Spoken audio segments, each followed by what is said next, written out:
There's a gentleman that sits beside me in Sunday school. His name's Julian, and he looked at me once. He said, "Tony, you ask too many questions." But I said, "Julian, how am I going to find out anything about you?"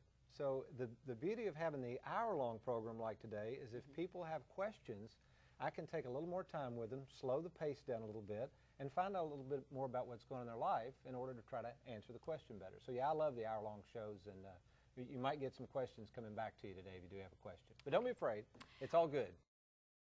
I wanted to talk to folks today a little bit about all the economics going on. And here's all I want to say, folks. I know there's a lot of different theories going on about our economy, what's going to happen to it, but I would like to just maybe almost like editorialize this a little bit. Here's my take on things. I do not believe the economy is going to get jump-started and get going very quickly until we as a country can get back to manufacturing, get back to the basics, get back to where people are looking more long-term rather than short-term.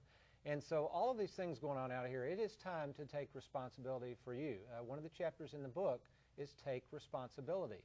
The other thing you've got to learn to do is arm yourself with information, know how to ask the right questions, know when to stay away from things, when to get in, and that's why we have the workshops. We'll be talking a little bit more about that. But in terms of thinking this is the economy now and it's coming back and roaring back, I just want to share my take on that because people are always asking, do I get back in the market? Do I pull back?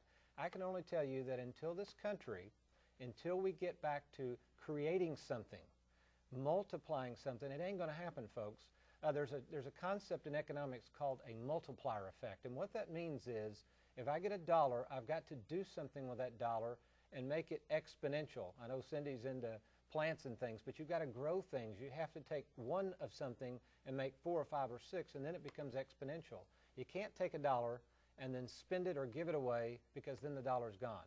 So for those of you who want my take on the economy, I'm not going to try to predict where the economy is going. I will say this. I think until our country gets back on track, gets into making things, being more productive, taking a long-term view, then I think the economy will come back.